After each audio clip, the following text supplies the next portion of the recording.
Hello everyone, welcome to Nirja Education. This is class 8, science lesson number 2, microorganism, friend or foe. This is the continuation of harmful effect of microorganism. In the previous video, we discussed about harmful effects of microorganism, that is different types of diseases, communicable and non-communicable also. In this video, we are going to discuss the continuation. After that, we have to discuss for food preservation. First, we should know what is mean by food spoilage. Certain microorganisms like bacteria or fungi grow on cooked food kept for long or on stove. They produce toxic substances and make the food poisonous. When we consume the spoiled food, it causes vomiting, diarrhea and headache. This is called food poisoning. The food poisoning is caused by a bacteria named as Clostridium botulism.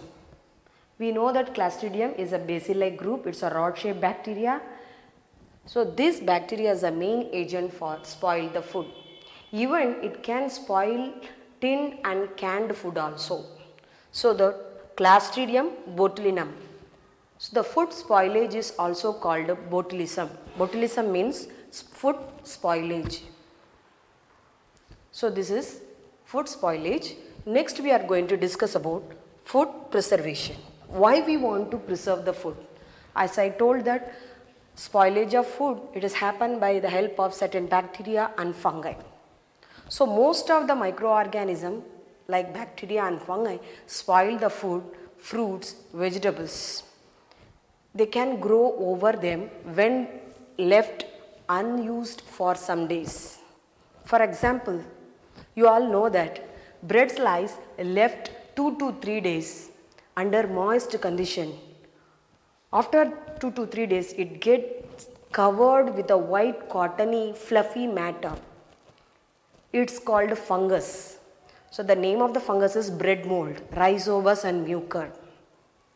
This is causes the wastage of food can be reduced by the proper method. So this type of spoilage we have to avoid. So if you want to avoid the spoilage, we have to preserve the food properly. That process is called food preservation. Here I mentioned the definition. It is a process of treating and storing food to prevent its spoilage either by killing the microbes or inhibiting the growth and making them inactive. This process is called food preservation. Either we can kill the microbes or make them inactivate or inhibit the growth of the particular microorganism. That process is called food preservation. We can tell in a simple way also, the processing of food to prevent their spoilage and retain their nutritive values for long period is called food preservation. Whenever we are preserve the food, not only for microbial growth you have to stop, at the same time the nutritive values also retained. The freshness should be same. This process is called food preservation.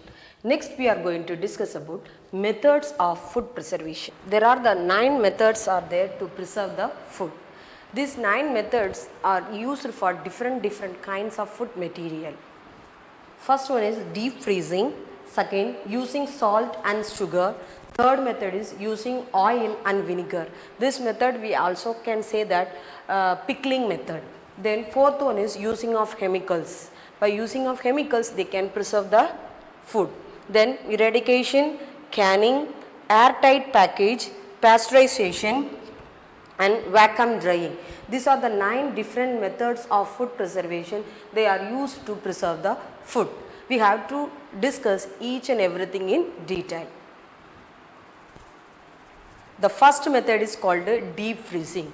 Storing food at 0-degree temperature in deep freeze or in cold storage. We can tell it is a deep freeze or also can tell it is a cold storage. In this condition, they can use the temperature minus 18 degrees Celsius. So the minus 18 degrees Celsius is below 0 degree Celsius.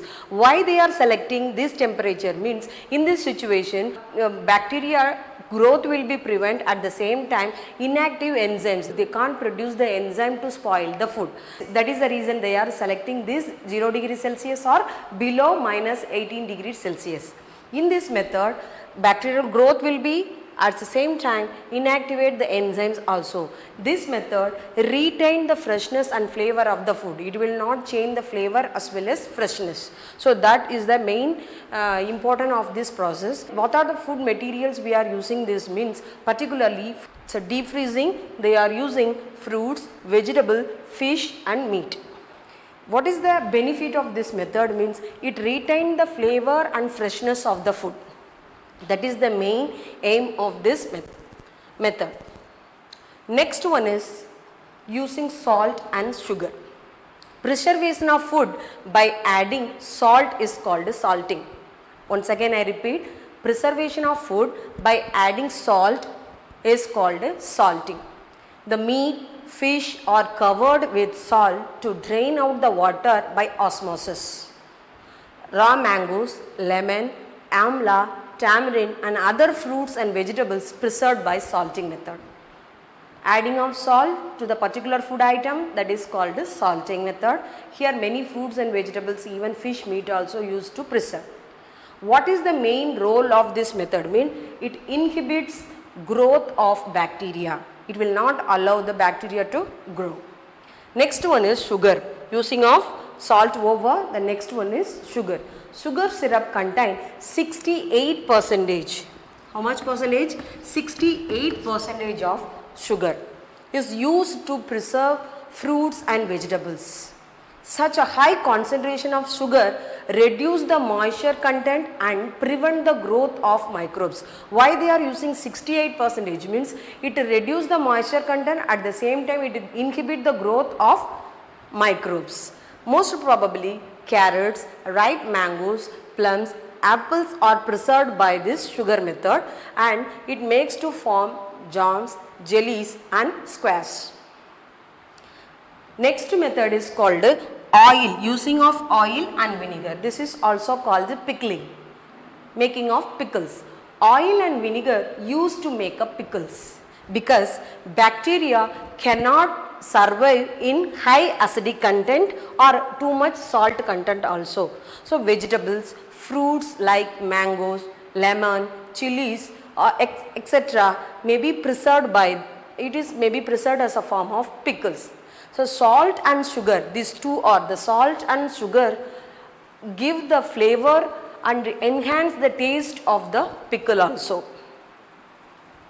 So next method is using chemicals. The chemical substances are added to prevent the spoilage. That chemical substances are called chemical preservative. Certain chemical substances are added to the material, are added to the food material to prevent the spoilage. Those chemical substances are called chemical preservatives. Commonly used chemical preservatives are sodium benzoate and potassium metabisulfate. These two are commonly used chemical preservatives. This method is employed in preservation of fruit juices, jams, squash and fruits etc. So this way they are using chemicals to preserve the food material. The next method is called irradiation. It is a modern method of food preservation, the process of exposing the food material to high energy radiation. Food is preserved or exposed to gamma rays or X-rays. These powerful radiation completely destroy the harmful substances which present inside the food material. Next method is canning. This is the method of preserving food in which the food content are processed and sealed in an airtight container. This method provides a shelf life typically ranging from 1 to 5 years, although under specific circumstances it can be much longer. This process was first discovered by Nicolas Appert in France in year 1809. In response to called by his government for a means of preserving food for navy and army people. This process invented after prolonged research by him. Next method is called airtight package. These days, dry fruits and vegetables are sold in sealed airtight packets because to prevent the attack of microorganisms. This helps the dry fruits and vegetables to remain unspoiled for longer time. Next method is pasteurization. This pasteurization method was discovered by Louis Pasteur. This method mainly used for preservation of milk. It is the process of heat and cold treatment to which milk is subjected to make bacteria free.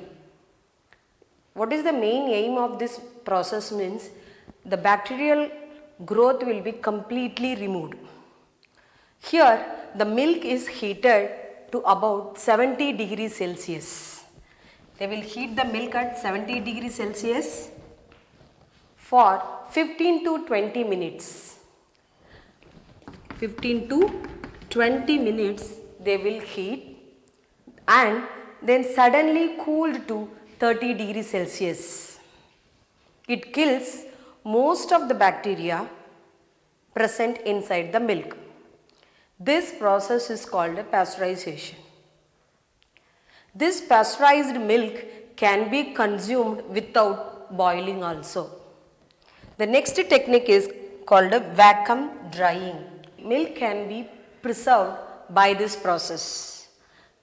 Milk is converted into milk powder by removing the moisture content from it. So that technique is called vacuum drying. I hope you have understood all 9 techniques of food preservation. Thank you. Have a nice day.